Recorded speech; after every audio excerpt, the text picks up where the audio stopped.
A single sentence can shatter a world. For Isabella Rossi, that sentence was uttered over a $400 plate of seared scallops she couldn't afford by a man she thought she loved. He leaned back in his plush leather chair, swirling a glass of vintage Bordeaux, and smiled a smile that didn't reach his eyes. "Honestly, Izzy," he said, his voice a polished blend of pity and condescension, "this little coding project of yours, it's a cute hobby, but it's time to be realistic. It's never going to be your career." He didn't know that in 6 weeks, that cute hobby would make her the youngest self-made female billionaire in the country. And he definitely didn't know that the first thing she'd do with that power was buy the very company he was desperate to become a partner in. His world was about to be shattered, and she was the one holding the hammer. The restaurant was called Aurelia, a name that dripped with the kind of old-world money that Brendan Cole was born into, and Isabella Rossi had only ever observed from the outside. It was all dark mahogany, hushed conversations, and waiters who moved with the silent, ghostly efficiency of men who were paid to be invisible. This was Brendan's world. He thrived in it, navigated it with an inherited ease that Isabella, for all her ferocious intelligence, could never quite replicate. She felt the familiar prickle of being an imposter. Her dress, a simple but elegant navy sheath, had cost a week's salary. Brendan's suit, a bespoke piece from Savile Row, probably cost more than her car. They were celebrating his latest promotion at Sterling Wakefield, the private equity firm where his father was a senior partner. Brendan was now a vice president, another gilded step on a path that had been paved for him since birth. "To the future," Brendan toasted, clinking his crystal glass against hers. "And to you finally leaving that dead-end job at Innovatech." Isabella stiffened. "It's not a dead-end job, Brendan. It's a stepping stone. And Project Chimera is—" He cut her off with a placating wave of his hand. I know. Project Chimera. Your AI algorithm. It's brilliant, I'm sure, for an academic paper, but a real-world application. The market is brutal, Izzy. It's dominated by giants. Google, Goldman Sachs. They have armies of PhDs working on this stuff. And I have something they don't, Isabella countered, her voice low but firm. My model is different. It's not just predictive, it's adaptive. It learns from market sentiment, not just historical data. It can anticipate black swan events with a 7% higher accuracy rate than anything currently on the market. She had spent 3 years on it. 3 years of sleepless nights fueled by cheap coffee and an unshakable belief in her own code. It was her life's work, hidden away on a private server running simulations that were yielding results so spectacular they frightened even her. Brendan sighed, the sound of a patient parent explaining the world to a naive child. Listen to yourself. It sounds wonderful, but who's going to fund it? Who's going to take a chance on a junior analyst from a mid-tier tech firm? I'm just trying to protect you. My father has already spoken to a contact at Sotheby's. They're looking for an art history consultant. With your eye, you'd be perfect. Less stress, great connections, you can travel with me. The blood drained from Isabella's face. Art history. She had a master's degree in computational finance, another in artificial intelligence from Stanford. He was suggesting she abandon it all to become a social accessory, an intellectually stimulating companion for his high-flying life. This was the moment, the final clarifying insult in a long line of them. It wasn't just that he didn't believe in her, he actively disdained her ambition. He saw it as a character flaw, an unsightly blemish on the otherwise perfect canvas of the life he had planned for them. You don't get it, she said, her voice barely a whisper. You have never not once tried to understand what I do. Because I understand how the world works, he retorted, his patience finally snapping. The polished veneer cracked, revealing the raw arrogance beneath. It works on power, on connections, on capital, not on some fantasy algorithm you built in your spare time. It's a cute little project, Izzy. A hobby. Now let's be realistic. Focus on us. Focus on a life that's real. That was the sentence, the one that echoed in the cavernous silence that followed. A cute little hobby. Isabella looked at him, really looked at him for the first time in months. She didn't see the handsome, charming man she had fallen for. She saw a gatekeeper, a man whose entire identity was built on a foundation of inherited privilege, terrified by the thought that someone, especially a woman he was supposed to possess, could build her own empire from scratch. Slowly, she placed her napkin on the table. She stood up, her movements deliberate and calm. The entire restaurant seemed to fade into a blur. "You're right, Brendan," she said, her voice clear and devoid of emotion. "It's time for me to be realistic." He smiled, relieved. "Good. I knew you'd see it my way." "My realism," she continued, picking up her small clutch from the table, "is that I am sitting across from a man who is so profoundly insecure that he has to belittle my life's work to feel powerful. My realism is that I have wasted 2 years of my life with someone who sees me as an accessory, not a partner. And my realism," she took a deep breath, "is that this is over. We are over." Brendan's face went from smug relief to crimson fury in a heartbeat. "You're throwing this away for a fantasy. You'll come crawling back in a month when you realize you can't pay your rent." A ghost of a smile touched Isabella's lips. It was a cold, sharp thing. "Don't hold your breath." She turned and walked away, leaving him sitting alone with 2 entrees, a £1, 200 a bottle of wine, and a look of pure, unadulterated shock. She didn't look back. As the cool night air of the city hit her face, she didn't feel heartbroken. She felt liberated. She felt angry. And more than anything, she felt a burning, all-consuming drive. He thought her work was a hobby. She was about to show him and the rest of the world just how powerful a hobby could be. The week following the breakup was a descent into a specific kind of hell. The emotional fallout was brutal, but it was the professional sabotage that blindsided her. Brendan, it turned out, was not a man who took rejection gracefully. He was a man who scorched the earth. Isabella arrived at her desk at Innovatech Financial on Monday morning to find her access card deactivated. Her direct manager, a perpetually stressed but generally decent man named David Chen, met her by the elevators with a pained expression. "Isabella, Arthur Finch wants to see you. Now." Arthur Finch was the CEO of Innovatech. He was a relic of a bygone era, a man who wore suspenders unironically and believed innovation was something you bought, not cultivated. Isabella had met him twice in 3 years, both times in passing. His corner office felt like a museum exhibit on 1980s corporate power.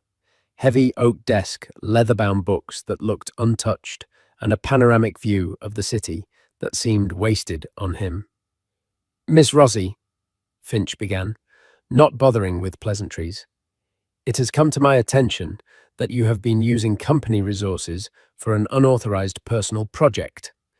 Isabella's heart hammered against her ribs. "Mr. Finch Project's chimera is a breach of your employment contract," he snapped. "Article 7, Section B, all intellectual property developed using company time or equipment is the sole property of Innovatech Financial. You have been running this chimera on our servers, constituting a significant security risk and a flagrant violation of policy." Isabella was floored. "With all due respect, sir, the core code was developed on my personal hardware. I've only been using the servers to run simulations against anonymized public domain market data. It poses no security risk whatsoever. David knows about my work." Finch waved a dismissive hand. "Mr. Chen is not the one who signs your paychecks. We have also received a tip from a highly respected source in the financial community." A tip. She knew instantly who it was from. Brendan. He must have called Finch over a game of golf at their exclusive country club. He would have framed it as a friendly warning, a concern for Innovatech's security, all while painting Isabella as a reckless, untrustworthy employee. The tip suggests your algorithm is not only unauthorized but potentially unstable and could expose the firm to legal liabilities. It was a perfectly crafted corporate assassination, vague, impossible to disprove, and coming from a source whose credibility Finch would never question. That's a lie, Isabella said, her voice shaking with a mixture of rage and disbelief. My project is sound. The simulations are flawless. I'm not interested in your simulations, Miss Rossi, Finch said coldly. I'm interested in protecting this company. Your employment is terminated effective immediately. Security will escort you to your desk to collect your personal belongings. You will sign this non-disclosure and non-compete agreement. Our lawyers will be in touch. He slid a thick legal document across the desk. It was a gag order and a professional prison sentence rolled into one. It would prevent her from working in AI-driven finance for 2 years and from ever speaking about Project Chimera. She stared at the paper, then at Finch's impassive face. This was it. Brendan hadn't just broken up with her. He was trying to break her spirit, to cripple her career so thoroughly that his prophecy of her failure would come true. He wanted her to come crawling back, not to him, but to the life he had prescribed for her. No, she said. Finch raised an eyebrow. I beg your pardon. I'm not signing it, Isabella stated, pushing the document back across the desk. You are firing me, based on a malicious and unsubstantiated rumor. You have no claim to my intellectual property, and I will not sign away my right to work. Finch's face hardened. You are making a grave mistake, young lady. We will litigate. We will bury you in legal fees until you are bankrupt. Then I'll see you in court, she said, her voice finding a strength she didn't know she possessed. She stood up. You don't need to have security escort me. I know the way out. The walk back to her desk was the longest of her life. The pitying stares, the whispers. She packed her small box, a photo of her parents, a worn copy of a book on neural networks, a lucky coffee mug. David Chen intercepted her by the door, his face etched with guilt. Isabella, I'm so sorry. I tried to tell him. I showed him your progress reports. He wouldn't listen. It wasn't your fault, David, she said, managing a weak smile. Thank you for believing in me. Your work. It's revolutionary, he whispered, looking around nervously. Don't let them take it from you.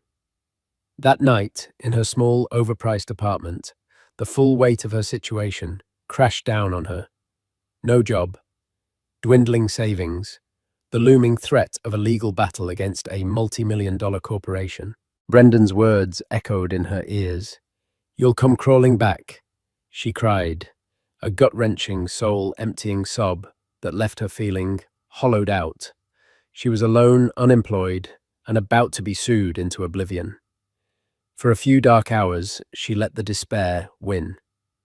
She scrolled through job listings for positions she was wildly overqualified for, just to feel a flicker of hope. Then, around 3 a.m., surrounded by takeout containers and a profound sense of defeat, something shifted. The image of Arthur Finch's smug face, of Brendan's condescending smile, ignited a different kind of fire. It wasn't just about survival anymore. It was about justice. It was about proving them all wrong. She wiped her eyes, walked over to her custom-built desktop computer, her one true luxury, and powered it on. The screen flickered to life, showing lines of pristine, elegant code.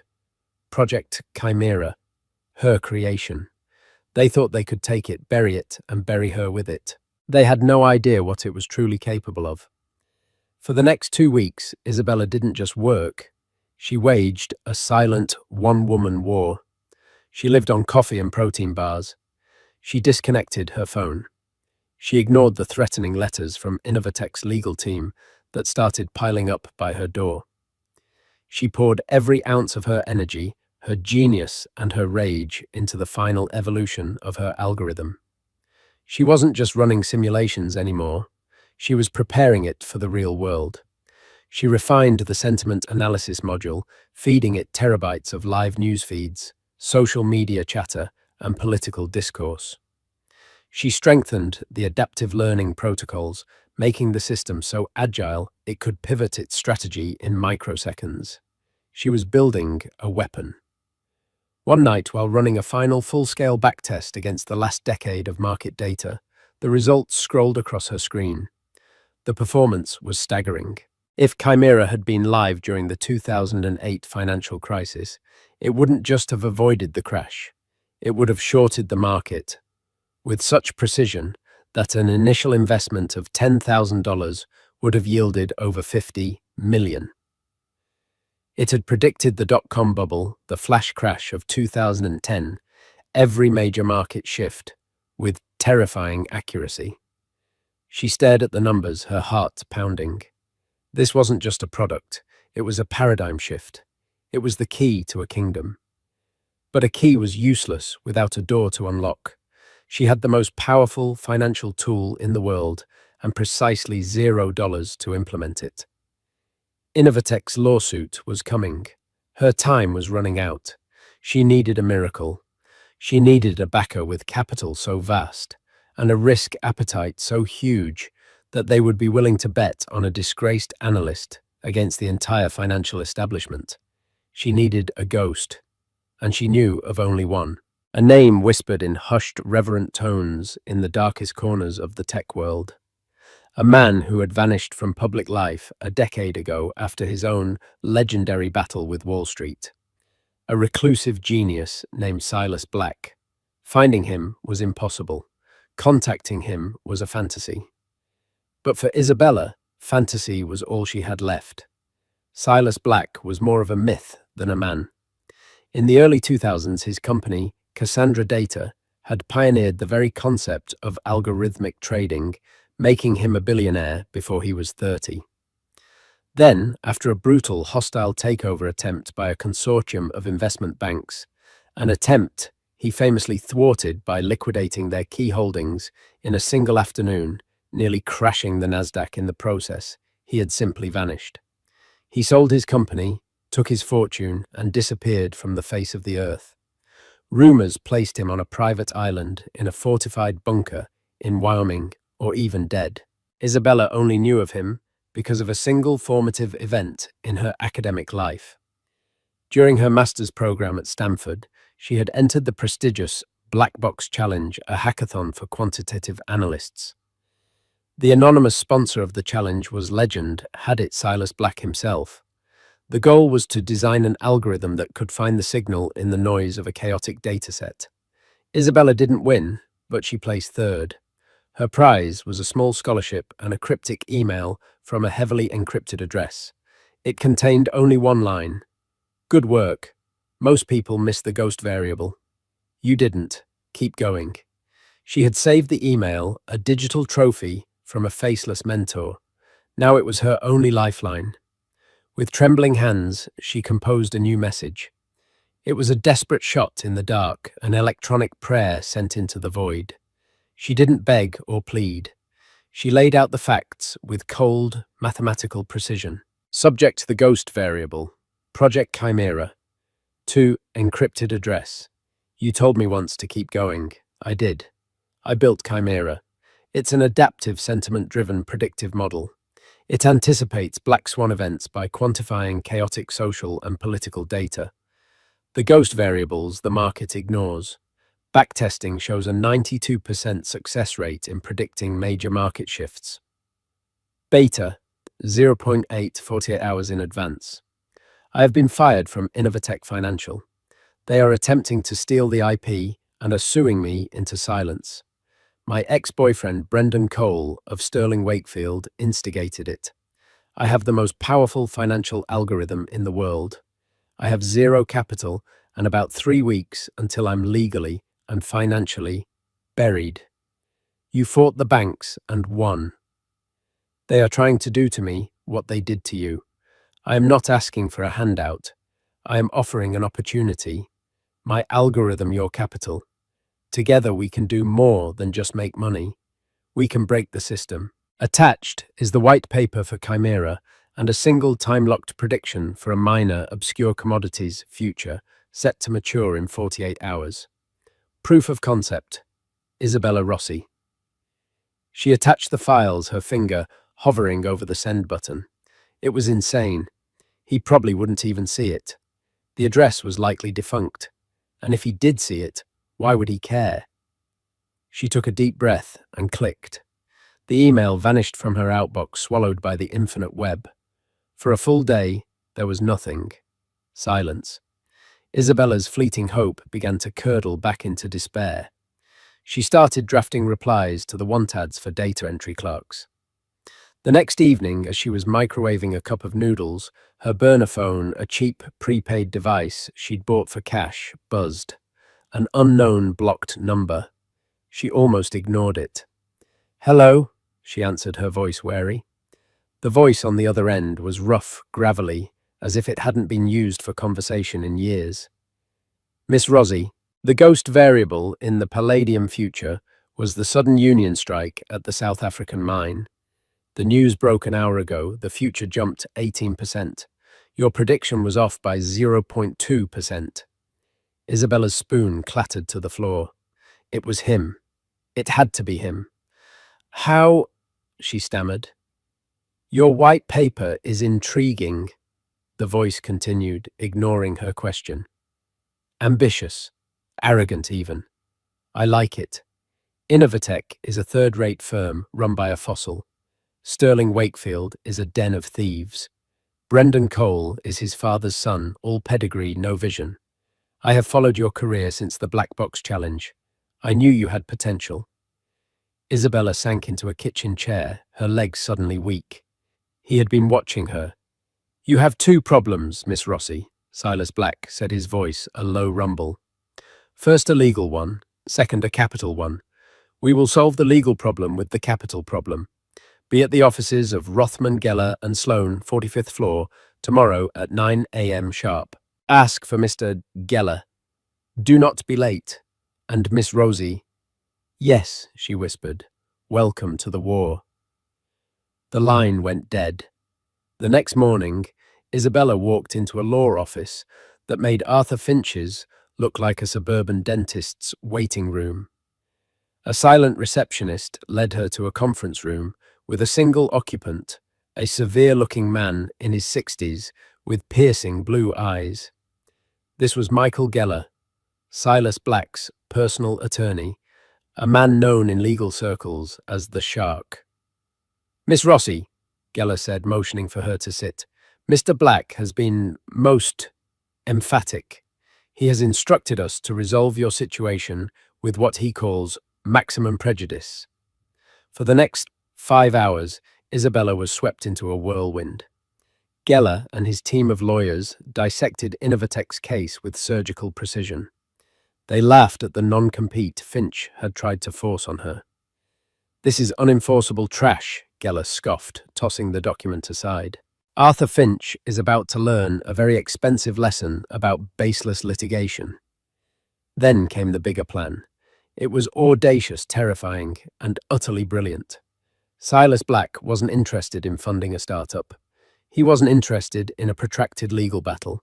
He was interested in retribution.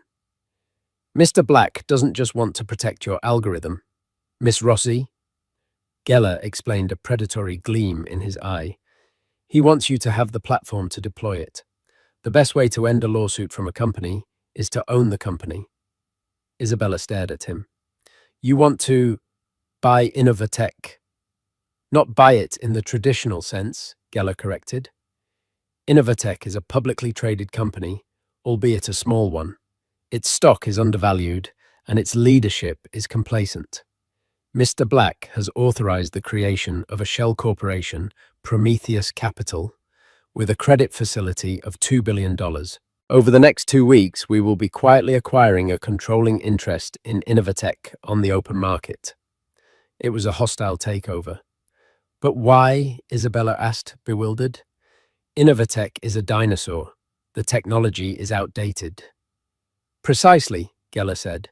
"It's a broken vessel, but it has the necessary infrastructure. The licenses, the regulatory compliance, the trading floor. It's cheaper and faster to buy the vessel and replace the engine than to build a new ship from scratch. And the engine, The engine is Project Chimera, and you, Miss Rossi, will be the new captain. The plan was set in motion with breathtaking speed, while Isabella worked with Geller's tech team to secure Chimera on unbreachable servers. A team of traders working from anonymous offices in Zurich and Hong Kong began buying Innovatech stock. They bought in small, untraceable blocks, careful not to trigger any alarms. The stock price began to creep up, but so slowly that market watchers attributed it to random volatility. Meanwhile, Arthur Finch, oblivious, was smugly proceeding with his lawsuit, burning through company cash, to harass Isabella with legal notices. Brendan Cole at Sterling Wakefield was likely celebrating his victory, confident that he had successfully neutralized his upstart ex-girlfriend. They were all celebrating on the deck of a ship that was unbeknownst to them being bought out from under their feet. 2 weeks later, Geller called Isabella. "We have it," he said, his voice calm but triumphant. "As of 5 minutes ago, Prometheus Capital owns 51% of Innovatech Financial's outstanding shares. According to SEC regulations, we are required to announce our position and can call an emergency meeting of the board to vote on new leadership. The meeting is set for Monday. Monday, the day of reckoning." Isabella felt a dizzying wave of vertigo. Just weeks ago, she was packing her belongings in a cardboard box. Now, she was the majority shareholder of the company that had fired her. "What do I do now?" she asked Geller. "Now," Geller replied, "you go buy a suit, Miss Rossi. The kind of suit that says, 'I own this room.' On Monday, you're not just getting your job back, you're taking his." The Monday of the emergency board meeting dawned grey and overcast, the sky a blanket of steel over the city. It suited Isabella's mood perfectly. She wasn't nervous. She was a live vein humming with a focused, cold energy she hadn't known she possessed. The suit Geller had advised her to buy wasn't just a suit, it was armor. A custom-tailored, charcoal grey pantsuit by a designer whose name she couldn't pronounce. It was understated, severe, and screamed power. She arrived at the Innovatech Tower at exactly 8:45 a.m., 15 minutes before the meeting. She wasn't accompanied by Geller's team. They were already upstairs preparing the ground. She walked in alone. The security guard at the front desk, a man who had watched her leave in disgrace weeks earlier, did a double take. "Miss Rossi, you're not on the visitor list." Isabella met his gaze without blinking. "I won't be a visitor for long. Call up to Arthur Finch's office. Tell them Isabella Rossi is here." She enjoyed the flicker of confusion and panic in his eyes as he made the call. She waited perfectly still, a statue of impending doom in the marble lobby. Upstairs, in the 50th floor boardroom, the atmosphere was one of confused irritation. Arthur Finch sat at the head of the long mahogany table, his face florid with indignation. The board members, a collection of aging men in expensive suits, murmured amongst themselves. The only outsider present was Brendan Cole, who Finch had invited as a special consultant to discuss market strategy, a thinly veiled reward for his tip-off. Brendan looked smug, relaxed, the cat that got the cream. "I still don't understand the meaning of this, Michael," Finch grumbled at Michael Geller, who sat calmly at the opposite end of the table with two junior lawyers. "An emergency meeting called by a shell company nobody has ever heard of, Prometheus Capital. This is a disruption of our quarterly planning." "All will be made clear, Arthur," Geller said smoothly. "We are just waiting for the new majority shareholder to arrive." A new majority shareholder. A ripple of shock went through the room. Brendan's smug expression faltered slightly. He leaned over to Finch. "Did you know about this?" he whispered. Finch just shook his head, looking bewildered. Just then, Finch's personal assistant burst into the room, her face pale. "Mr. Finch, sir, there's a woman here to see you. She's in the lobby. Isabella Rossi." The name hung in the air like a foul odor. Finch's face contorted in disbelief, then rage. "What? What is that insolent girl doing here? Did she come to beg for her job back? Have security remove her from the building immediately." Brendan Cole laughed a short, ugly bark. The audacity. Some people just don't know when they're beaten. Geller raised a hand. "I wouldn't do that if I were you, Arthur." "And why the hell not?" Finch sputtered. Because, Geller said, a slow, predatory smile spreading across his face. "You would be removing the single largest owner of this company, the principal of Prometheus Capital, your new boss." The silence in the room was absolute profound. You could have heard a stock certificate drop. The board members stared at Geller as if he'd just started speaking in tongues. Brendan Cole's face had frozen, his mouth slightly agape, the colour draining from his cheeks. He looked like a man who had just seen a ghost. The boardroom doors swung open. Isabella walked in. She didn't look at Brendan. She didn't look at the stunned board members. Her eyes were locked on one person, Arthur Finch.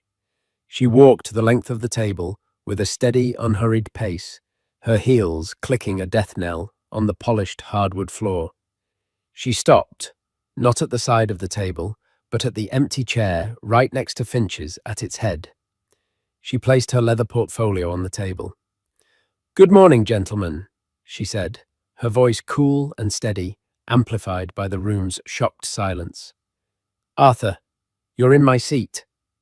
Finch stared at her, his face a kaleidoscope of confusion, fury, and dawning horror. This is a joke, a prank." Geller cleared his throat.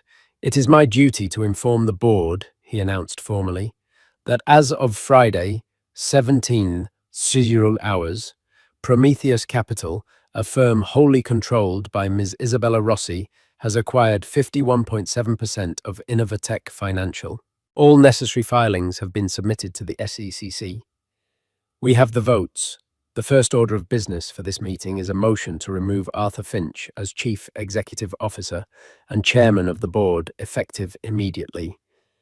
One of Geller's associates began passing out documents to the stunned board members. The numbers were all there in black and white, irrefutable. Brendan finally found his voice. It was a strangled, disbelieving whisper. "Izzy, how? What is this?" She finally turned her head and looked at him. There was no anger in her eyes, no hatred, just a vast, chilling indifference. It was the look one gives to a piece of furniture, a background object that has ceased to be of any importance. "It's called a hostile takeover, Brendan," she said simply, as if explaining a basic concept. "It's what happens when you underestimate your competition. You of all people should know that." She then turned her attention back to Finch, whose face was now a dangerous shade of purple. "The motion to remove Mr. Finch from his positions. All in favour?" Geller's hand shot up. "Prometheus Capital votes aye with its entire 51.7% block." The other board members, seasoned veterans of corporate warfare, knew a lost cause when they saw one. Their loyalty was to their stock options, not to a deposed king. One by one, their hands went up. The vote was unanimous. Finch slammed his hand on the table. "This is an outrage, a travesty I built this company. You ran it into the ground," Isabella countered, her voice cutting through his tirade. "You relied on legacy systems, cronyism, and a fundamental misunderstanding of the future of finance. This company has been stagnant for a decade. That ends today." She looked at Geller. "Second motion. A motion to appoint Ms. Isabella Rossi as the new Chief Executive Officer and Chairwoman of the Board," Geller announced. "Prometheus Capital votes aye." It was a formality. In the space of 10 minutes, Isabella Rossi had gone from being a fired, disgraced analyst to the absolute ruler of the company that had cast her out. She stood up and walked to the head of the table as Finch, sputtering with impotent rage, was gently but firmly escorted from the room by Geller's associates. She looked at the faces around the table, shocked, wary, fearful. "Let me be clear," she said, her voice resonating with newfound authority. "The era of complacency at Innovatech is over. We are no longer a follower. We are a predator. We will be implementing a new proprietary trading algorithm that will render every single one of our competitors obsolete. The name of that project is Chimera. She let the name sink in. Some of you will adapt to this new reality. You will thrive. Those of you who resist change, who cling to the old ways, will be rendered redundant. Your positions will be eliminated. She paused, her gaze sweeping across the room until it landed finally on Brendan Cole. He looked physically ill, ashen-faced and trembling. "Oh, and Mr. Cole," she said, her voice laced with ice, "thank you for your consultancy. Your services are no longer required. Security will see you out." She watched as he was led from the room, not with rage, but with a kind of detached pity. He wasn't a villain anymore. He was just irrelevant, a footnote in her story. Isabella Rossi, 28 years old, stood at the head of the table in the boardroom of the company she now owned. She wasn't just the CEO. Thanks to the valuation of Chimera, which Silas Black's accountants had pegged in the low 10 figures, she was on paper the youngest self-made female billionaire in the nation. She looked out the panoramic window at the sprawling city below. It wasn't his world anymore. It was hers, and she was just getting started. The first 24 hours of Isabella's reign were a masterclass in controlled demolition and strategic reconstruction. The news of the hostile takeover and her appointment as CEO sent shockwaves through the financial industry. The headline in the Wall Street Journal read, "Fired and Analyst 28 buys company, becomes tech's newest billionaire." The story was sensational, but it barely scratched the surface of the silent, swift revolution happening inside the Innovatech tower. Her first act as CEO was to call a company-wide all-hands meeting in the main atrium. The employees gathered a sea of anxious and curious faces. They were expecting a bloodbath. They were expecting a vengeful tyrant. Isabella walked onto the small stage, not with a cohort of lawyers, but alone. She wore a simple black dress, her hair pulled back. She looked young, almost startlingly so, under the harsh corporate lighting. She tapped the microphone, and a hush fell over the crowd. "Good morning," she began, her voice steady and clear. "My name is Isabella Rossi. As of yesterday, I am your new CEO. I know there are a lot of rumors and a lot of fear, so let's dispense with the mystery. Yes, I used to work here as a junior analyst, and yes, I was fired." A murmur went through the crowd. This was unprecedented honesty. "I was fired," she continued, "because I was building something new, something that the old leadership was too afraid or too blind to understand. That something is Project Chimera, and it is the future of this company, our future." She laid out her vision, not with corporate jargon, but with passion and clarity. She spoke of turning Innovatech from a lumbering dinosaur into a sleek, agile fintech predator. She spoke of innovation, of meritocracy, of rewarding talent over tenure. "For years, your ideas have been stifled by bureaucracy. Your talents have been wasted on outdated systems. That ends now," she declared. "I am not here to punish the past. I am here to build the future. If you are passionate, if you are talented, and if you are willing to work harder than you have ever worked before, you have a place here. If you are here to just collect a paycheck and wait for retirement, I suggest you update your resume." Then came the first of her gambits. "Effective immediately," she announced. "I am dissolving the entire senior management layer directly under the CEO. All departmental vice president positions are hereby vacated." Gasps rippled through the atrium. It was a corporate decapitation.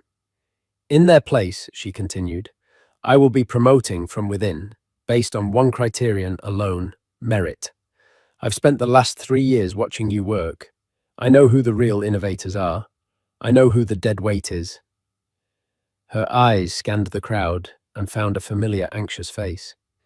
"David Chen, where are you?" David, her former manager, looked terrified as he hesitantly raised his hand. David, Isabella said, a genuine smile touching her lips for the first time. You were the only manager who believed in my work. You protected it as long as you could. You understand what's coming.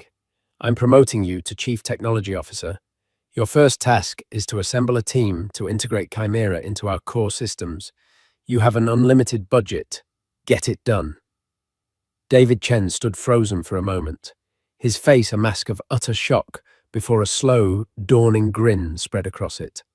A wave of energy of possibility surged through the employees. It wasn't a bloodbath. It was a revolution.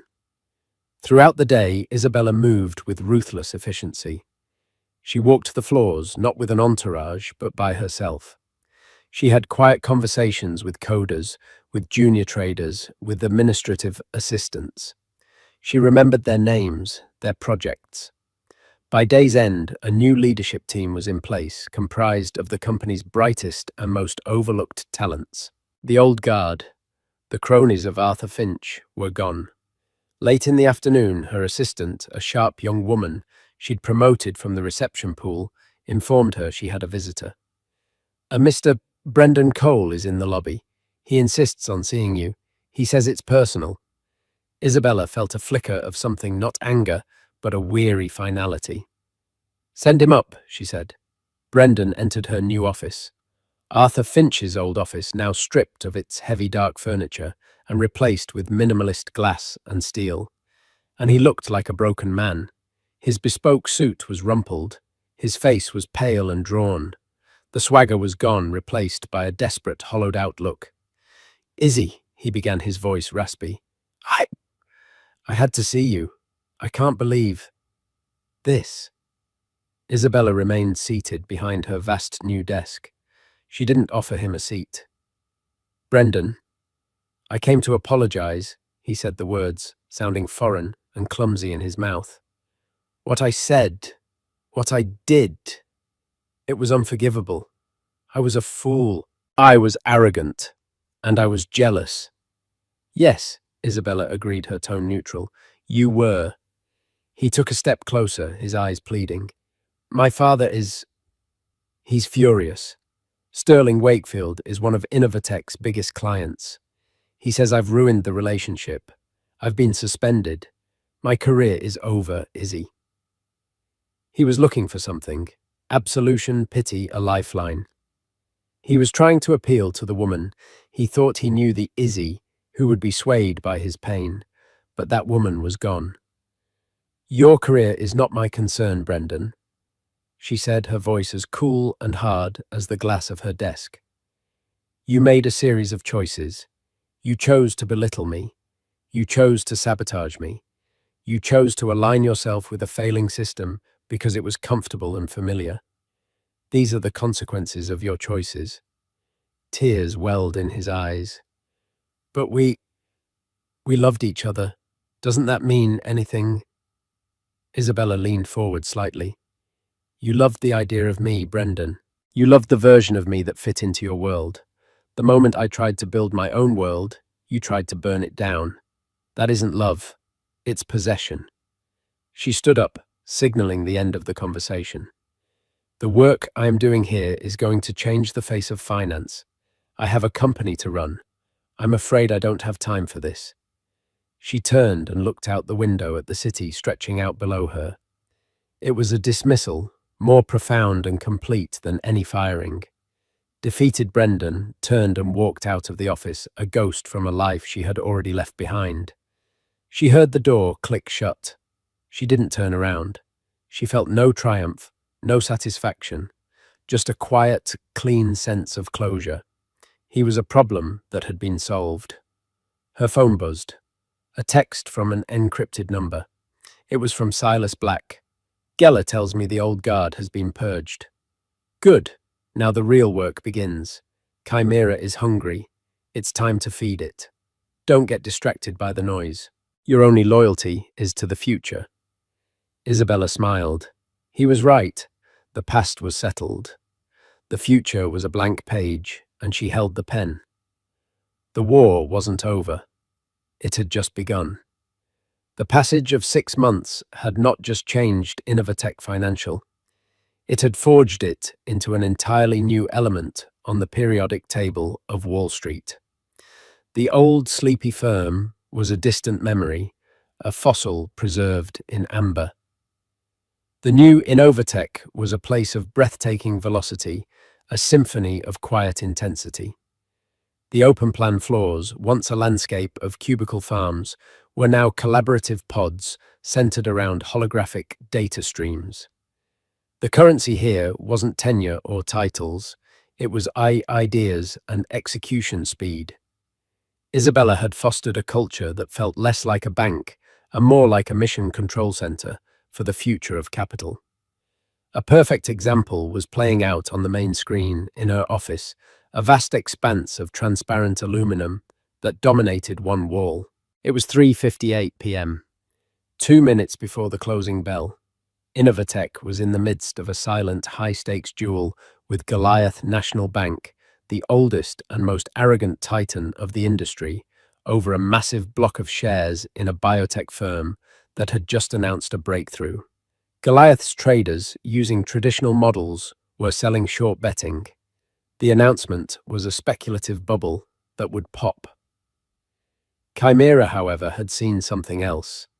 It had cross-referenced the clinical trial data with an obscure materials science journal, noting that the new drug's delivery mechanism relied on a polymer whose sole patent holder had just been quietly acquired by a tech conglomerate. It wasn't just a drug breakthrough, it was a vertically integrated manufacturing pipeline in the making. Chimera hadn't just seen the signal, it had understood the entire ecosystem around it. "They're still shorting," David Chen said, standing beside Isabella. He looked less like a TO and more like an excited kid with the world's best video game. "They think we're insane." "Let them," Isabella said, her eyes fixed on the cascading numbers. "Insanity is just a vision they can't comprehend yet."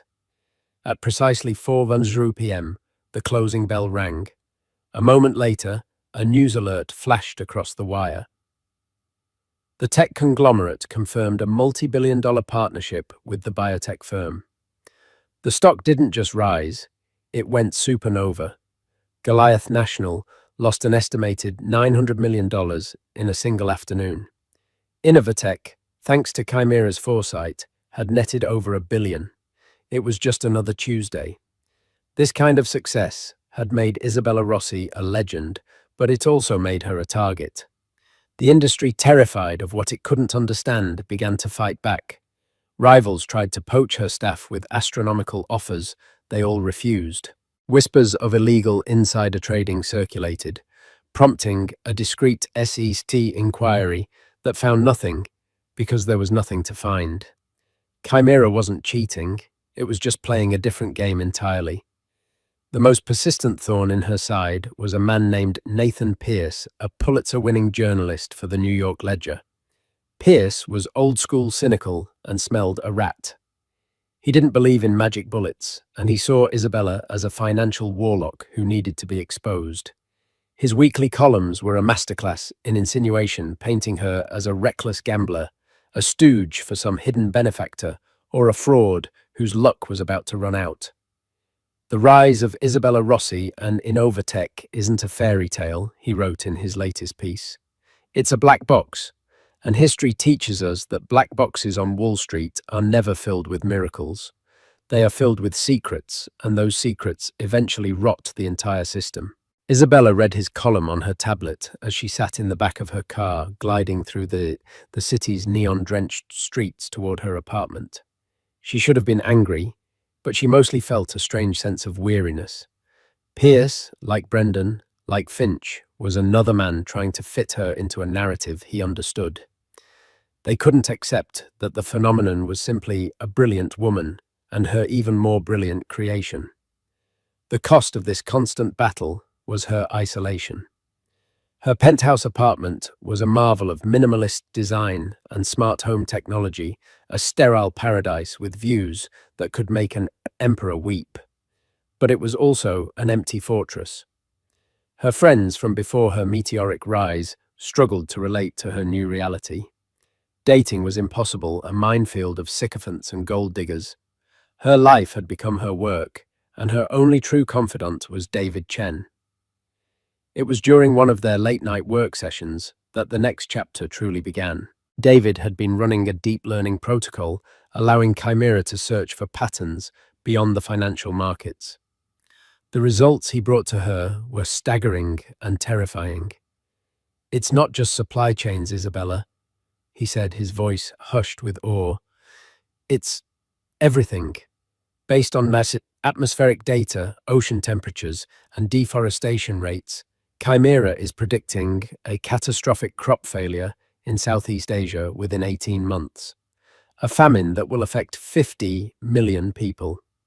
It's also identified 5 coastal cities that are structurally unprepared for the sea level rise predicted over the next decade. It's mapping the future of human suffering." They stared at the data, at the cold, hard projections of impending disaster. All the money they had made, all the rivals they had crushed, suddenly felt meaningless. They had created a crystal ball, and it was showing them a vision of hell. "We can't just sit on this," Isabella whispered, the weight of the information pressing down on her.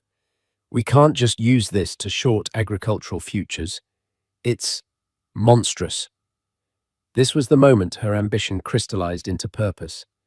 The power they held wasn't for accumulating wealth, it was a tool for intervention. "We're going to create a new division," she declared, the idea taking shape with electrifying clarity. "A non-profit arm of the company. We'll fund it with 10% of Innovatech's quarterly profits. We're going to build early warning systems and give them to governments for free. We're going to preemptively invest in drought-resistant crops and fund their distribution. We're going to finance the seawalls those cities need before the floods come. We won't just predict the future, we'll protect it." They called it the Atlas Initiative, a name that signified the immense burden they were choosing to lift. The announcement of the Atlas Initiative was met with confusion by the street and cynicism by critics like Nathan Pierce, who dismissed it as a clever PR stunt to deflect regulatory scrutiny. But for Isabella, it was the only thing that mattered. A week later, a simple, unmarked cardboard box arrived at her office. There was no return address. Inside, nestled in tissue paper, was a single leather-bound first-edition copy of a treatise on modern neural networks, the very book she had packed in her box on that humiliating last day at the old Innovatech. Tucked inside was a note on thick, cream-colored cardstock, the handwriting a strong, angular script. "Isabella, they will always mistake the architect for a gambler. They will always fear the tools they cannot comprehend. I once built a machine to see the future. I used it to win a war, and then I walked away. You have built a machine to save the future. Do not make my mistake. Do not walk away. The world needs its architects." The ghost in the machine is proud. SB. Isabella held the book, the heavy paper of the note cool against her fingers. It was more than an acknowledgement. It was a charge, a warning, and a blessing from the only person on the planet who could truly understand the path she was on. She looked from the book to the flowing data on the screens, then out the window at the city below. The journey had been forged in the fires of betrayal and humiliation. She had been dismissed, underestimated, and cast out. Brendan Cole was a faded memory, a cautionary tale. Arthur Finch and Nathan Pierce were just voices from an old world, their skepticism the dying echo of an obsolete era. Her story had never truly been about revenge. Revenge was a closed loop, a snake eating its own tail. Her story was one of creation, of building something where nothing existed before. She hadn't just bought a company, she had given it a soul. She had built an empire, not of money, but of purpose. And as she stood there, the architect of tomorrow holding a message from the ghost of yesterday, she knew with absolute certainty that her life's work, the cute little hobby that had sparked a revolution, was ready for its grandest, most important task. What an incredible journey of resilience, intelligence, and ultimate triumph. Isabella Rossi's story is a powerful reminder that your worth is never determined by someone else's inability to see it. Her refusal to be broken, her unwavering belief in her own vision, and her transformation of personal pain into world-changing power is an inspiration to anyone who has ever been underestimated or told their dream was just a hobby. What did you think of Isabella's epic comeback? Was her takeover ruthless or justified? Let me know your thoughts in the comments below. He was the man who gave up everything for her success, his dreams, his career, his future. When she was done with him, she cast him aside like a worn-out shoe. At a glittering New York gala, surrounded by the city's elite, she decided to humiliate him one last time, mocking the quiet, unassuming woman by his side. She thought his new date was a nobody, a downgrade. What she didn't know, what the entire room was about to discover in the most shocking way possible, is that his new girlfriend wasn't just anybody. She was an icon, an heiress to a global empire, and her name alone could bring titans of industry to their knees. Ethan Cole measured his life in shades of grey now. His bachelor apartment in Hell's Kitchen wasn't sad exactly. It was muted. The walls were a soft architectural grey, the furniture a collection of clean lines in charcoal and slate. It was a space of control, of quiet intention, a stark contrast to the life he'd lived for 12 years with Brenda Walsh. Their life together had been a vibrant, chaotic explosion of colour, mostly dictated by her. When they met, he was the rising star at Skidmore, Owings and Merrill, one of the most prestigious architectural firms in the world. He had a vision, a touch that could turn steel and glass into poetry. Brenda was a junior broker with a ferocious ambition that burned brighter than any skyscraper on the Manhattan skyline. He'd been captivated by her fire. She called his ambition artistic. She called hers necessary. The first sacrifice was small, a partnership track opportunity in the London office. "But my career is just taking off here, Ethan," she'd said, her hand on his chest, her eyes wide with earnest appeal. "I need you. We need you here." So he stayed. He designed from New York, pulling all-nighters, his name slowly becoming synonymous with brilliant but difficult concepts that other partners would ultimately take the credit for. Then came her big break, a chance to start her own real estate development firm. The seed money was immense. His savings, a small inheritance, and a loan against his future earnings provided the foundation. "It's an investment in us," she'd promised, kissing him, amidst piles of paperwork on their dining room table, the scent of her expensive perfume, Creed's Aventus for her, filling the air. He left some. He had to. Brenda's firm, Walsh Properties, needed an in-house consultant. In reality, he became her 24/7 fixer. He vetted blueprints, smoothed over zoning board issues with his technical expertise, and redesigned entire floor plans overnight to fit her ever-changing, profit-driven whims. He was the ghost in her machine, the silent architect behind her success. Walsh Properties boomed. They moved from a cozy West Village apartment to a sprawling penthouse on Park Avenue with panoramic views that made the city look like a carpet of diamonds. The colors grew louder. The parties became more lavish, the friends more transactional. Brenda traded her business suits for custom Chanel and her genuine laugh for a polished, resonant sound deployed for networking. Ethan found himself fading further into the background, the man holding her coat, the quiet husband of the brilliant Brenda Walsh. The end came not with a bang, but with a quiet clinical assessment over a $500 bottle of Chateau Margaux she'd ordered.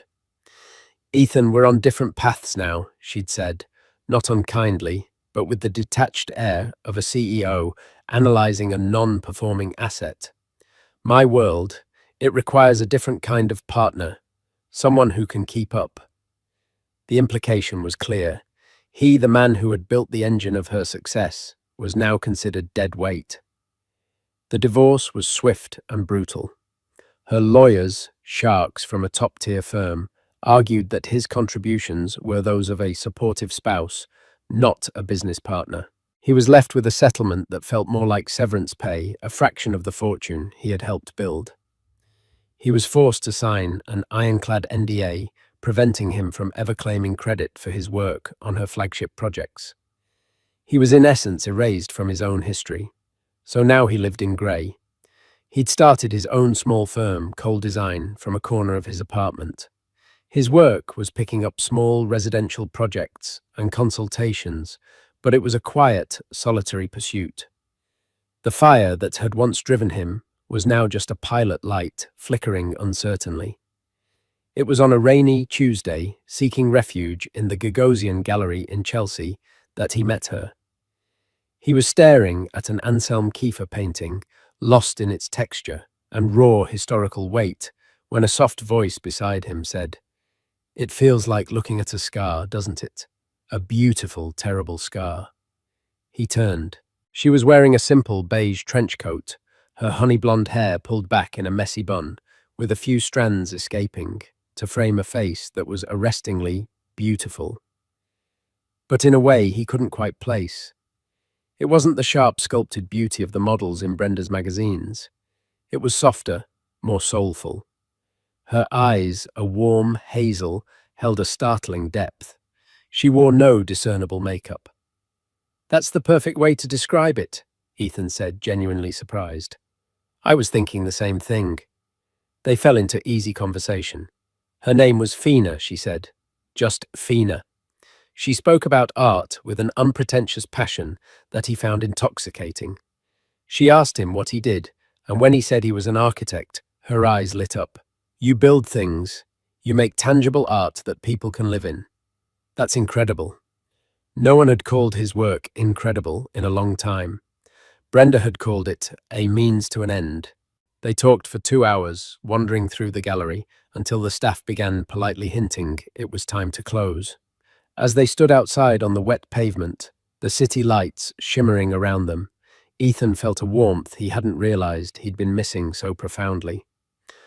"I don't normally do this," he began, his heart thumping a nervous rhythm against his ribs.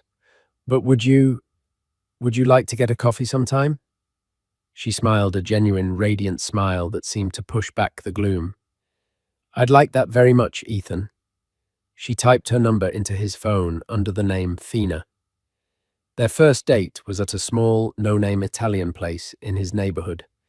She arrived in jeans, a simple white t-shirt, and the same trench coat. She seemed fascinated by his stories of architectural challenges, of balancing physics and aesthetics. She spoke of her own life in vague but intriguing terms. She traveled a lot for work and dealt with difficult personalities. He assumed she was perhaps a corporate art buyer or a consultant for a luxury brand. He never pressed. He was too busy enjoying the simple act of being seen, of being heard. He didn't Google her name. Fina was unique, but it felt private, a name just for him. He respected that. For the first time in over a decade, he was getting to know someone without a balance sheet attached. He wasn't Brenda Walsh's husband. He was just Ethan, and she was just Fina. It was a fragile, beautiful thing, and he was terrified of breaking it. After a month of quiet dinners, long walks through Central Park, and visits to obscure museums, Fina brought up the event. "There's this charity gala," she said, swirling the wine in her glass at his apartment. "The Children's Legacy Fund. It's a work thing. I have to go make an appearance. It's usually dreadfully boring. It would be infinitely less so if you were there with me." Ethan's stomach tightened. Ayla. The very word brought back a flood of memories, standing awkwardly in a tuxedo, while Brenda networked fetching her champagne, smiling vacantly at people who looked straight through him. It was Brenda's world. "I don't know, Fina. That's not really my scene," he said, the excuse sounding weak even to himself. "Please," she asked, her hazel eyes soft and pleading, "just for an hour or two. We can sneak out early and get pizza. My treat." The thought of sharing a slice of pizza with her, after escaping a black tie event, was so incongruous, so them, that he couldn't help but smile. How could he say no Okay, he relented.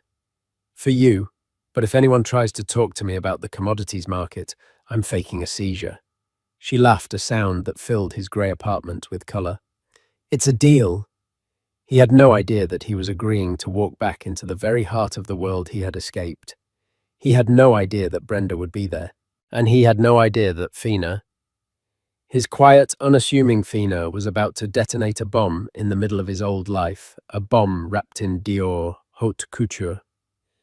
The muted grey of his world was about to be shattered into a million brilliant, blinding pieces. Preparing for the gala felt like putting on an old, ill-fitting costume.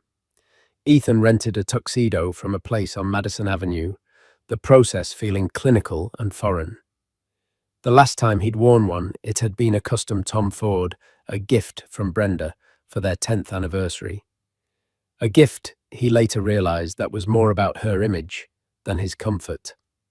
He remembered how she'd adjusted his bow tie, her touch not affectionate but proprietary, as if straightening a painting on a wall. Perfect, she'd said, looking at their reflection in the mirror. We look like $1 billion. He remembered feeling like a well-dressed accessory. This time was different. As he adjusted the standard issue bow tie in his own mirror, he felt a nervous flutter. But it was for Fina. He wanted to look good for her. She'd told him she would meet him at the venue, the iconic Cipriani on 42nd Street, a grand, cavernous hall that had once been a bank. It's easier with traffic and work logistics, she'd explained vaguely over the phone. When Ethan arrived, the scene was exactly as he remembered and dreaded. A river of black cars flowed to the curb, depositing men in sharp tuxedos and women in glittering gowns. The air crackled with the sound of camera flashes from the press line, the murmur of powerful people greeting each other, and the clinking of champagne flutes. It was a pageant of wealth and influence. He took a deep breath, handed his invitation to the stern-looking woman at the door, and stepped inside. He scanned the cavernous room, a sea of black and diamonds under the impossibly high, ornate ceilings. He felt a familiar wave of alienation wash over him. Then he saw her. She was standing near one of the marble pillars, talking to an older gentleman, and she took his breath away. The simple, unassuming woman he knew was gone. In her place stood a goddess. She wore a gown of deep sapphire silk that seemed to drink the light. It was an architectural marvel in itself, minimalist yet impossibly elegant, with a single dramatic sweep of fabric falling from one shoulder. Her honey-blonde hair was styled in a chic, intricate updo, and delicate diamond earrings glittered at her ears. She was still recognizably his Fina, but she was also more. She radiated a poise and a quiet confidence that was nothing short of regal. He suddenly felt foolish for ever thinking she was just a corporate art buyer. As if sensing his presence, she turned. Her face broke into that warm, genuine smile that was just for him, and the goddess became Fina again. She gracefully excused herself from the man she was talking to and walked toward him. "Hey you," she said softly, her eyes drinking him in. "You look very handsome. A regular James Bond." "And you," Ethan stammered. "You look—" I don't have the words. Stunning feels inadequate. She blushed, a faint pink rising on her cheeks. "It's just a dress, all smoke and mirrors. Are you ready to brave the lion's den?" "With you, absolutely," he said, offering his arm. As she took it, he felt a jolt of pride. He wasn't an accessory tonight. He was her date. They found their assigned table, mercifully, in a slightly quieter corner of the room. Fina seemed to know a surprising number of people. Not in the way Brenda knew them, with aggressive handshakes and laser-focused eye contact, but in a more relaxed, familiar way. People would nod respectfully as she passed, their eyes widening slightly in recognition, but they kept their distance. It was odd. It was as if she was surrounded by an invisible barrier of respect. "You seem popular," Ethan commented as they sat down. "I've been coming to this event for years," she said, with a slight shrug. "It's for a good cause." They made small talk, observing the glittering parade around them. Fina pointed out a famous actress, a tech billionaire, and a notoriously reclusive artist, telling Ethan funny little anecdotes about each of them. She made this intimidating world feel small and human. For the first time ever, Ethan was actually enjoying himself at a gala. He felt the tight knot of anxiety in his chest finally begin to loosen. He was so wrapped up in her, in the easy magic of their conversation, that he didn't see them approach. Well, well, well. Ethan Cole, I never thought I'd see you at an event like this again. The voice was like ice water down his spine. It was a voice engineered for public speaking and private condescension, a voice he had tried for 2 years to forget. He looked up. Brenda Walsh stood before them, a vision in crimson red sequins, a dress that screamed for attention. Beside her, preening in a velvet tuxedo jacket, was her new partner, Grant Harrison, a hedge fund manager, known for his ruthless takeovers and his collection of gaudy Swiss watches. His wrist glittered obnoxiously under the chandeliers. Brenda's eyes swept over Ethan's rented tux with a flicker of disdain before landing on Fina. She gave her a slow, deliberate, head-to-toe appraisal, her lips curling into a smug, pitying smile. It was the look she reserved for the catering staff. Brenda, Ethan said, his voice flat. He made no move to stand. I see you're back in the game. Brenda continued, her voice dripping with false sweetness. She ignored Fina completely, as if she were a piece of furniture. I'm so glad to see you're getting out. I was worried about you cooped up in that dreary little apartment. Grant chuckled, a moist, unpleasant sound. You gotta hand it to him, Bren. He's resourceful. Ethan felt a hot surge of anger. He could take her insults, he was used to them. But the way she was dismissing Fina, the woman who had brought light back into his life, was intolerable. Fina remained perfectly still, her expression unreadable. She simply watched Brenda, her hazel eyes calm and observant, which seemed to infuriate Brenda even more. Brenda thrived on reactions, on knowing her barbs had landed. Fina's serenity was a shield she couldn't penetrate. So, Brenda said finally, deigning to look at Fina, though not addressing her directly. She spoke to Ethan, her voice loud enough for the neighboring tables to hear. Is this your +1? It's sweet that you're trying, Ethan. Really. I know it must be tough starting over. Budgets are tight, I'm sure. She let the insult hang in the air, a poisonous cloud. The implication was clear. Fina looked cheap. She was a downgrade. The best a man like Ethan could afford. Ethan stood up at his chair, scraping against the floor. That's enough, Brenda. Oh, am I embarrassing you? She cooed, placing a hand on Grant's arm. Grant and I were just saying how important it is to maintain standards. In business, in life, in partners. She gave Fina another dismissive glance. You get what you pay for, after all. Before Ethan could unleash the torrent of furious words building in his throat. Fina moved. She placed a gentle restraining hand on his arm. Then she looked directly at Brenda for the first time. Her voice, when she spoke, was not loud, but it cut through Brenda's venomous aura with the precision of a diamond. It's a beautiful dress, Fina said, her gaze fixed on Brenda's crimson gown. Last season's Balmain, if I'm not mistaken. A bold choice. The comment was delivered so neutrally, yet it was a masterclass in subtle destruction. She had identified the design of the season, and with one phrase, a bold choice, rendered it utterly passé. It was the kind of coded insult the women in this room used to destroy each other, and Fina had just wielded it with surgical skill. Brenda's smug smile faltered for a fraction of a second. She was momentarily thrown off balance.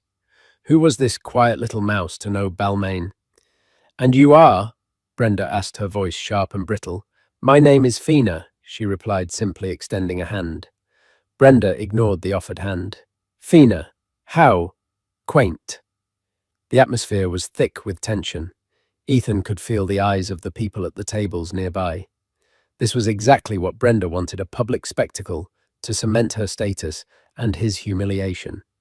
But something was wrong. Fina wasn't wilting. She wasn't intimidated. She was holding Brenda's gaze with an unnerving, tranquil power. The hunter had become the hunted, and she didn't even know it yet. The stage was set, the audience was watching, and the curtain was about to rise on a drama Brenda Walsh could never have anticipated. The standoff was a miniature vortex of social warfare in the grand ballroom of Cipriani. Brenda, accustomed to being the gravitational center of any room she entered, was visibly irritated by Fina's refusal to be diminished. Grant Harrison, sensing his partner's frustration, stepped forward with the clumsy swagger of a man who mistakes money for class. "Look," he said, directing his words at Ethan, but gesturing toward Fina. "It's a big night, lots of important people here. Maybe you and your friend should find a more appropriate venue. The donor list for this event is quite exclusive." He puffed out his chest, his watch catching the light. "We wouldn't want anyone to feel out of place." The insult was as subtle as a sledgehammer. "You don't belong here." Ethan's hands were clenched into fists at his sides. "We're exactly where we're supposed to be, Grant. Why don't you and Brenda go bother someone else?" "Protective Ethan? How noble," Brenda sneered. "It's a shame you didn't have that kind of fire when it mattered." She turned her focus back to Fina, her voice dropping to a conspiratorial whisper that was intentionally loud. "A little piece of advice, honey. When a man has nothing, he'll cling to anything. Don't mistake desperation for devotion." It was a kill shot designed to poison Fina's mind against him, to paint him as a pathetic leech using a naive young woman to soothe his bruised ego. And that's when it happened. It started not with a shout, but with a gasp. A man walking past their table, a distinguished figure with silver hair and a sharp suit, stopped dead in his tracks. His eyes, wide with disbelief, were locked on Fina. "Mon Dieu!" He breathed the French exclamation, cutting through the ambient chatter. He rushed to their table, ignoring Brenda and Grant completely.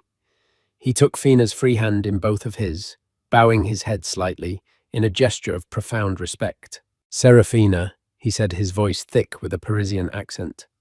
"What a magnificent surprise. I had no idea you were in New York. We thought you were still in seclusion at the villa in Como."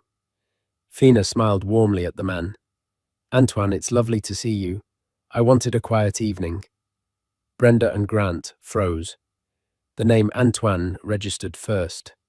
Anyone with even a passing interest in high fashion or photography knew the name Antoine Levy.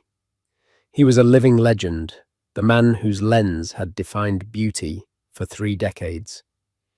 His portraits graced the covers of every Vogue, Harper's Bazaar, and Vanity Fair on the planet. For Antoine Levy to show this level of deference to anyone was unthinkable. Then the other name registered, Serafina. It was a name spoken in reverent tones in the circles Brenda desperately wanted to conquer, a name that was a brand in itself. Brenda's perfectly made-up face went slack. Her eyes darted from Antoine to Fina, the gears of her ruthlessly ambitious mind grinding, refusing to process the data. It wasn't possible. The woman in the simple, elegant blue dress, the quiet woman sitting with her pathetic ex-husband. It couldn't be her. Antoine, oblivious to the drama he had just ignited, continued to beam at Fina. "Quiet evening, ma chérie. Your presence is never quiet. It is an event. You look breathtaking.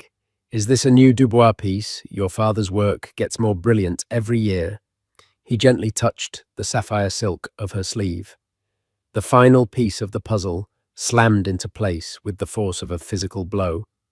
Dubois, the Dubois family, the French dynasty that owned a global luxury conglomerate. Their empire encompassed everything, from the world's most exclusive haute couture house, Dubois, to Parfums Dubois, to a portfolio of vineyards, art collections, and 5-star hotels. They were old-world royalty, a level of wealth and influence that made new money players like Grant Harrison look like children in a sandbox. And Serafina Dubois, she was the face of it all, not just an heiress, but a cultural phenomenon, a supermodel who rarely walked the runway anymore because she didn't have to.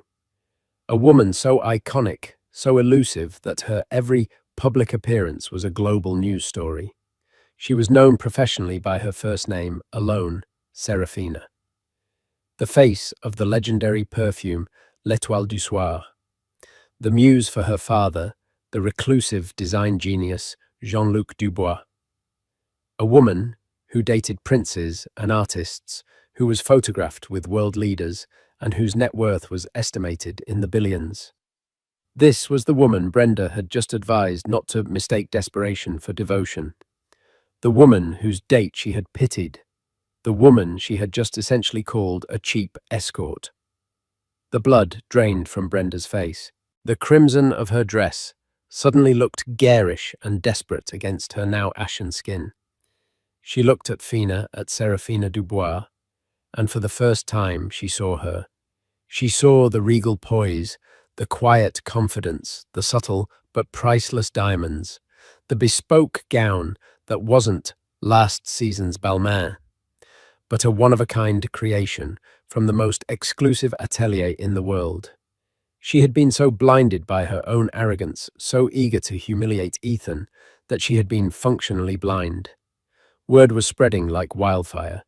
People who had heard Antoine's exclamation were whispering, pointing. Phones previously tucked away were being subtly raised over shoulders to snap photos. The low hum of the room was changing its frequency, reorienting itself around their table. A bubble of silence and awe was expanding outwards. The famous actress Fina had pointed out earlier was staring, her jaw slightly agape. The tech billionaire was murmuring to his wife. Grant Harrison looked like he'd been tasered. His face was a comical mask of shock horror and frantic calculation. He was a man who lived and died by status, and he had just mortally insulted one of the most powerful figures in that universe. He looked at Brenda with pure, unadulterated panic. Brenda, to her credit, tried to recover. It was a valiant but pathetic effort. She forced a brittle, horrifying smile. Serafina Dubois. My goodness, what an honor. I'm Brenda Walsh of Walsh Properties. We are such admirers of your family's work. Her voice was an octave too high. The change from sneering condescension to fawning sycophancy was so abrupt it was sickening. Serafina's gaze was cool. She didn't retract her hand, which Brenda now desperately wanted to shake, nor did she acknowledge the introduction. She simply looked at Brenda, held her gaze for a long, silent moment, and then turned her full attention back to Ethan. She squeezed his arm gently, her eyes full of a soft, apologetic light. I'm so sorry, Ethan, she murmured, for his ears only. I really did hope for a quiet evening. That small, intimate gesture was the final, devastating blow. In that single moment, Serafina Dubois, the global icon, had dismissed Brenda and Grant as if they were nothing more than a temporary annoyance, a piece of lint to be brushed aside. She had publicly and unequivocally aligned herself with Ethan. The message to Brenda and to the entire watching room was crystal clear. This is my man. You are nothing. Brenda stood frozen, her hand still hovering in the empty space between them. The flash of a photographer's camera from across the room illuminated her face, capturing a perfect high-definition image of utter and complete humiliation. The Queen of Park Avenue had just been dethroned in the middle of her own court, not by a rival, but by the quiet girlfriend of the man she had thrown away. The rest of the evening was a blur for Ethan. The moment Serafina's identity was revealed, their corner table became the epicenter of the New York social world. The gala's host, a formidable society matriarch named Beatrice Vanderbilt, descended upon them. Her initial annoyance at the commotion melting into effusive warmth the moment she saw Serafina. Serafina, my dear girl, you honor us. Why didn't you tell me you were coming? She boomed, air-kissing her with practiced ease. Her eyes flickered to Ethan, no longer with indifference, but with intense, speculative curiosity. Ethan felt like an exhibit at the zoo. People no longer looked through him. They stared at him, their expressions a mixture of awe, envy, and confusion. Who was this man? How had he a relative? Nobody captured the attention of Serafina Dubois. He saw men who had previously ignored him, now nodding in his direction, their wives whispering behind their hands. Brenda and Grant had vanished. They had simply dissolved into the crowd, retreating in a state of shock. Ethan caught a glimpse of Brenda's crimson dress near the exit, her posture rigid with fury and shame. The image was deeply satisfyingly cathartic. Serafina, with a grace that Ethan found astounding, navigated the sudden onslaught. She was polite but firm. "Beatrice, it's lovely to see you, and this is my partner, Ethan Cole," she said, her voice clear and proud. She put a subtle emphasis on the word partner, leaving no room for misinterpretation. She introduced him to Antoine Levy, to a senator, to the CEO of a major investment bank. To each of them, she presented him not as an accessory, but as her equal. After 20 minutes of this suffocating attention, she leaned in close to his ear, her breath warm against his skin. "Remember our deal," she whispered. "I'm officially bored of this. Let's go get that pizza." And with a final polite nod to their host, she took his hand and led him not toward the main entrance, but through a side door near the kitchens. A sleek black Audi A8 with tinted windows was waiting the driver immediately stepping out to open the door. The level of discreet efficiency was staggering. Inside the plush leather interior of the car, as it pulled silently into the New York traffic, Serafina let out a long sigh and kicked off her diamond-encrusted heels. She turned to him, her face etched with concern. "I'm so sorry, Ethan," she said, her voice laced with genuine regret. "That was the last thing I wanted to happen. I wanted you to meet my world on my terms, not like that. Not with her." Ethan looked at her. The goddess from the gala was gone again, replaced by the warm, caring Fina he'd come to know. "You have nothing to be sorry for," he said, taking her hand. "But, Serafina Dubois, the face of l'Étoile du Soir, I think I have a bottle of your perfume in my bathroom that Brenda left behind." She winced. "Let's throw that one out. I'll get you something better." A small smile played on her lips. "I wanted to tell you, I loved being just Fina. With you, I felt like I wasn't a brand or a name. I was just a person. It was the most real thing I've felt in years." "You're still just Fina to me," he said, and he meant it. "The rest is just noise." He paused. "Though watching Brenda's face when she realized who you were, I admit that was a pretty spectacular bonus." Serafina laughed, a full, genuine laugh that echoed in the car. Her face was quite a picture. I almost felt sorry for her. "Don't," Ethan said, a hint of the old bitterness creeping in. "She wouldn't feel sorry for you."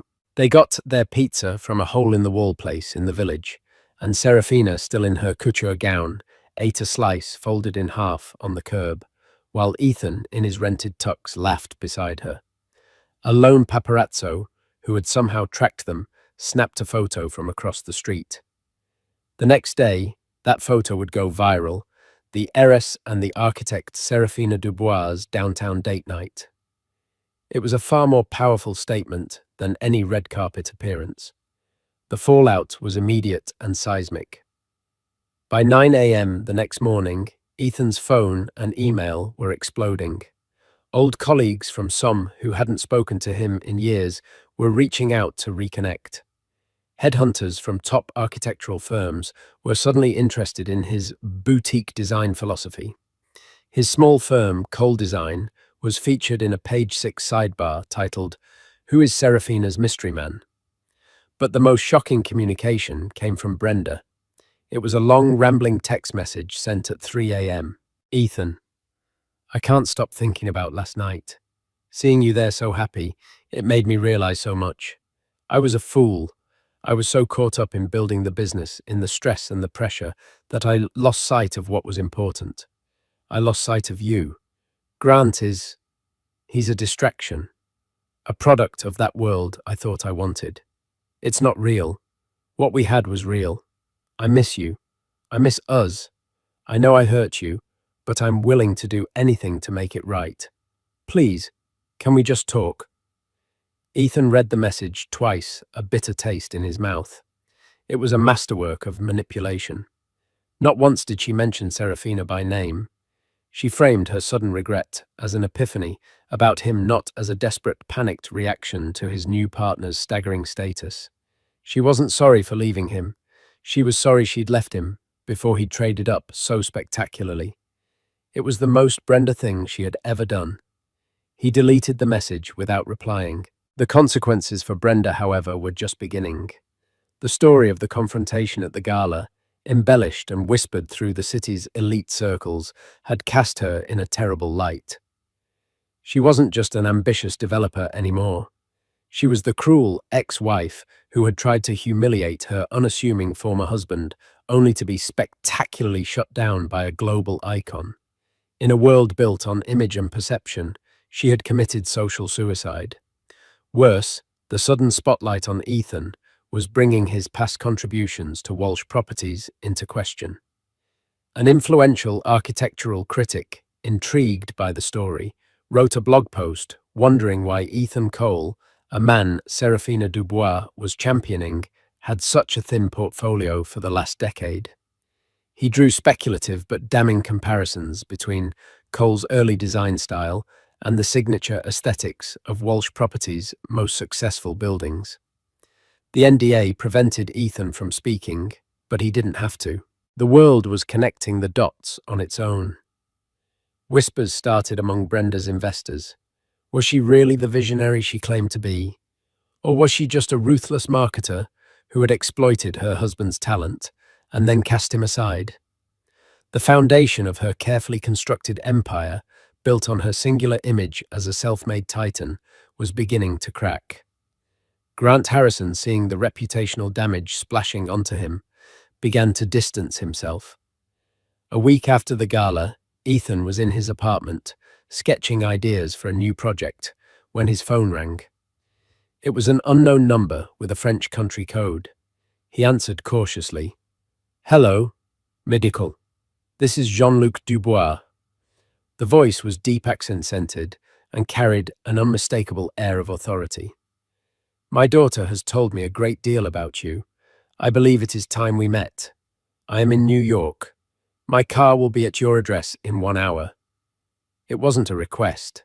It was a summons. The noise from the outside world had finally breached the walls of their quiet romance. Ethan was no longer just dealing with the ghost of his ex-wife. He was about to face the king. The hour felt like 10 minutes.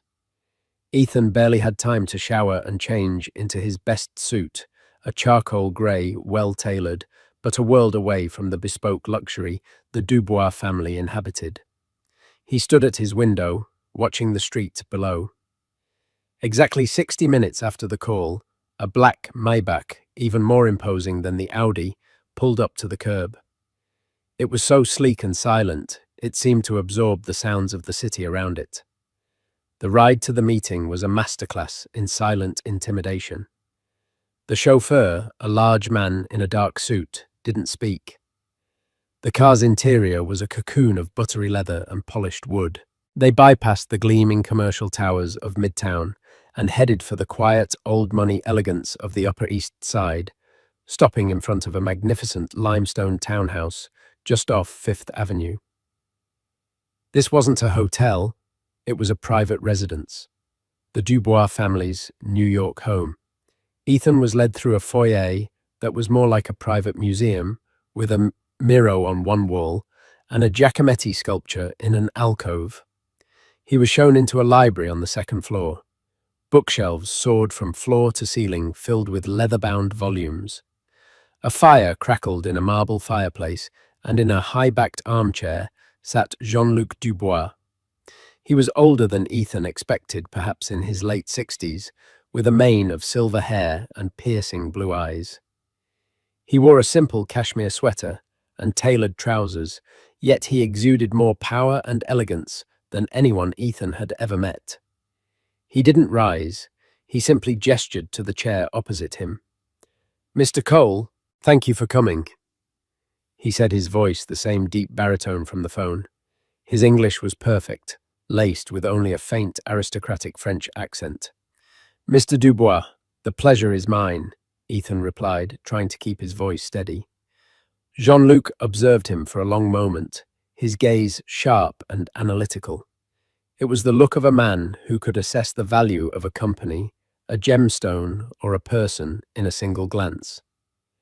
"My daughter is very important to me," he began, his voice devoid of warmth.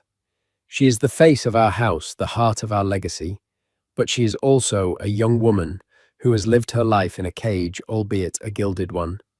Her world is filled with sycophants, opportunists, and men who see her as a prize to be won." He paused, letting the words sink in. "You can understand then my concern. You appear in her life from nowhere, a man with a complicated past, a recent, and I hear, acrimonious divorce, a career that seems to have stalled for a decade." At each point was a precise, calculated jab. Jean-Luc had clearly done his homework. Ethan met his gaze. He would not be intimidated. "Respectfully, sir, my past is my own, but it's not a secret. My career didn't stall. It was rerouted to help build someone else's success. A mistake I don't intend to make again. As for your daughter, I didn't seek her out.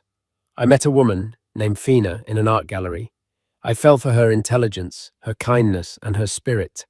The rest, the name, the legacy, that is your world, not mine." A flicker of something surprised respect crossed Jean-Luc's face before it was gone. "A convenient sentiment," Jean-Luc said, his tone still skeptical. "Many men would say such things." "Perhaps," Ethan conceded. "But I have a question for you, Mr. Dubois. Your daughter told me that for the first time in her life she felt she could be herself with me, that she didn't have to be Serafina, or the icon, as her father does. That not mean anything to you?" The directness of the question seemed to disarm the older man. He leaned back in his chair, his fingers steepling in front of him.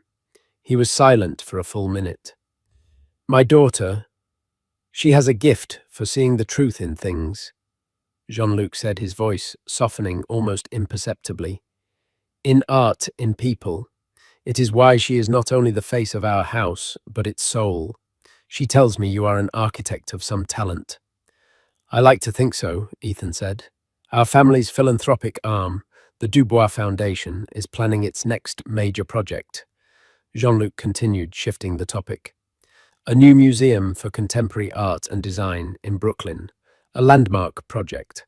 The board has been reviewing proposals from the world's top firms: Snohetta, Renzo Piano, Herzog, and de Meuron." He named the titans of the architectural world. "My daughter has suggested that we review a proposal from you." Ethan was stunned. Fina had done that.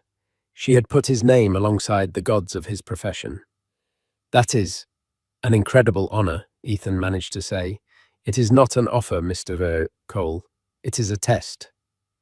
Jean-Luc clarified his voice, once again sharp. "The board is skeptical. You are unknown. Your firm is a one-man operation working out of an apartment. They see it as nepotism, a foolish whim of my daughter's. I have convinced them to grant you a chance. You will present your concept in 2 weeks. You will be judged not as my daughter's partner, but as an architect. If you fail, you will not only embarrass yourself, you will embarrass her. Do you understand the stakes?" The pressure was immense. The opportunity was breathtaking. This was the commission of a lifetime, a chance to build something magnificent, to reclaim his name and his passion on the world stage. It was also a trial by fire, orchestrated by a man who was still deciding if he was worthy of his daughter. "I understand perfectly," Ethan said, a fire he hadn't felt in years igniting in his chest. This was his language. This was his art. He wasn't afraid. He was energized. Good, Jean-Luc said, standing up, signaling the end of the meeting. Do not disappoint me. More importantly, do not disappoint her. As Ethan was shown out of the silent, opulent townhouse and back into the noise of the city, he felt a profound shift. The battle with Brenda was over. She had become a pathetic footnote in his past. The real challenge, the real future, was just beginning. He had 2 weeks to design a castle, not just to win the approval of the king, but to prove he was worthy of the queen. Meanwhile, Brenda's world was crumbling. The whispers about her business practices had grown into a roar. Crane's New York business ran a devastating expose titled "The Ghost Architect of Walsh Properties." And while it couldn't prove anything definitively due to the NDA, it interviewed anonymous sources from her company and former colleagues of Ethan's from Somme. It painted a damning picture of a talented architect whose work was systematically appropriated by his then-wife. Investors grew nervous. A major pension fund that was the primary backer for her new flagship skyscraper project in Hudson Yards put a hold on their next round of funding, pending a full review of corporate governance and creative attribution. The project, Brenda's crowning achievement, ground to a halt. The banks started calling. Grant Harrison, who had co-invested publicly, announced he was pulling out of the deal and divesting from all interests connected to Walsh Properties, citing reputational risk. It was a brutal public betrayal, but one she had taught him well. Brenda was trapped in her Park Avenue penthouse, the panoramic views now feeling like a mockery. She was hemorrhaging money and, more importantly, status. She tried calling Ethan again this time, leaving a tearful, desperate voicemail begging him to release a statement, supporting her, claiming it was all a misunderstanding. She offered him money, a partnership, anything. Ethan listened to the voicemail, a sense of weary finality washing over him. He thought of the years he'd spent propping her up, the talent and energy he'd poured into her ambition. He thought of her sneering face at the gala, and then he thought of Fina's belief in him, of Jean-Luc's impossible, magnificent challenge. He deleted the message and got to work. He had a museum to design. The next 2 weeks were a blur of sleepless nights and caffeine-fueled creativity. Ethan's small apartment was transformed into a whirlwind of tracing paper foam core models and 3D renderings. The grey walls he had hidden behind for 2 years were now covered in vibrant sketches and bold concepts. The pilot light of his ambition had roared back to life, now a blazing inferno. He wasn't just designing a building, he was telling a story in glass, steel, and light. His concept for the Dubois Foundation Museum was audacious. Instead of a traditional monolithic structure, he envisioned a series of interconnected pavilions, each dedicated to a different medium: painting, sculpture, digital art, fashion, all flowing into a central sunlit atrium. The design was porous, intended to welcome the surrounding Brooklyn community in, rather than standing apart from it. The facade was a dynamic skin of photosensitive glass that would change opacity based on the time of day, making the building itself a living piece of art. He called it the Agora, a modern-day public square for creativity. Fina was his silent, supportive partner through it all. She respected his intense focus, bringing him food, making coffee, and just sitting quietly in the room, reading her presence, a calming anchor in his creative storm. She never offered an opinion on the design unless he asked, but when he did, her insights were brilliant. She spoke of how light would interact with a certain texture, or how a space would make a visitor feel, bringing the human element into his architectural vision. He realized her gift for seeing the truth in things was very real. They were building it together in a way. The day of the presentation arrived. The boardroom at the Dubois Foundation's headquarters was as intimidating as Jean-Luc's library. Ethan stood before a long, polished table occupied by a dozen stern-faced board members, including Jean-Luc Dubois himself, who sat at the head, his expression unreadable. Ethan was nervous, but as he began to speak, the nervousness melted away, replaced by pure passion. He didn't just present blueprints, he walked them through the experience. He spoke of light and shadow, of community and inspiration. He described how the museum would not just house art but foster it, with integrated studio spaces for emerging local artists. He showed them renderings of the building at dawn, at dusk, shimmering under the city lights. He poured every ounce of the talent Brenda had tried to bury into this one presentation. When he finished, the room was silent. The board members looked at each other, then at Jean-Luc. Ethan's heart pounded in his chest. An older woman on the board, known for her sharp critiques, spoke first. "It's radical," she said, though not with disdain. "It's a departure from the monumentalism we usually favor." "Monumentalism can be a fortress," Ethan replied calmly. "Art should be a gateway, not a fortress." Jean-Luc stared at the final rendering projected on the screen, the agora at night, glowing like a lantern in the Brooklyn skyline. He was silent for a long time. "My daughter," he finally said, his voice quiet but resonant, "told me you don't design buildings. She said you design feelings. Looking at this, I finally understand what she meant." He looked down the table at the other board members. "We would be fools to let this vision go." He then looked directly at Ethan. "The commission is yours, Mr. Cole. Congratulations." A wave of relief and elation so profound, it almost buckled Ethan's knees, washed over him. He had done it. He had won, not because of who he was dating, but because of who he was. The news of Cole Design winning the Dubois Foundation Commission sent shockwaves through the architecture and real estate worlds. It was the ultimate vindication. Architectural Digest ran a cover story on him, hailing him as the visionary in the wings, finally giving him the credit that was so long overdue. The final nail in Brenda Walsh's professional coffin came a week later. With her Hudson Yards project in ruins and her reputation shredded, Walsh Properties defaulted on a major loan. The bank seized her primary assets, including the Park Avenue penthouse. The empire Ethan had silently built was dismantled in a matter of months. The last Ethan heard, she had sold what was left of her company for pennies on the dollar and moved to a smaller condo in Florida, a pariah in the city she had fought so hard to conquer. There was no triumph in hearing the news, only a quiet sense of closure, like closing a book, Kol Tzushuk, he had finished long ago. 6 months later, Ethan stood with Fina on the construction site in Brooklyn. The foundation for the agora was being poured, a tangible beginning for his dream. He was no longer in the grey apartment in Hell's Kitchen. He and Fina had found a beautiful loft in Soho, a space filled with light art and laughter. Fina, dressed in casual jeans and a sweater, her arm linked through his, looked out at the bustling site. The press still followed them sometimes, but it was different now. They were no longer the heiress and her mystery man.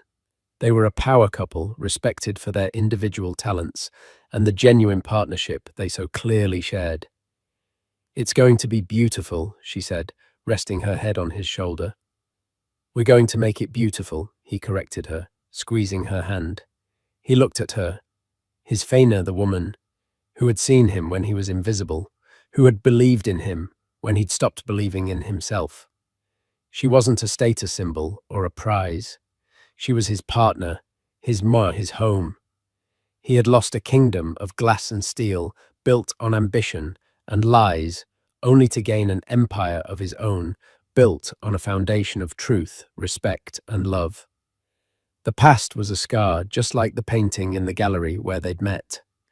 But looking at the future they were building together, he knew it was a beautiful, terrible scar that had, against all odds, led him here. And so Ethan Cole, the man who was once a ghost in his own life, stepped into the light, not as someone's shadow, but as a creator in his own right. His story isn't just about a shocking reveal at a fancy gala. It's a powerful reminder that true worth isn't measured by bank accounts or designer labels. It's measured by integrity, by passion, and by the courage to be true to yourself, even when the world has tried to erase you. Brenda learned the hard way that when you treat people as stepping stones, you'll eventually find yourself with no ground left to stand on. What did you think of Brenda's downfall?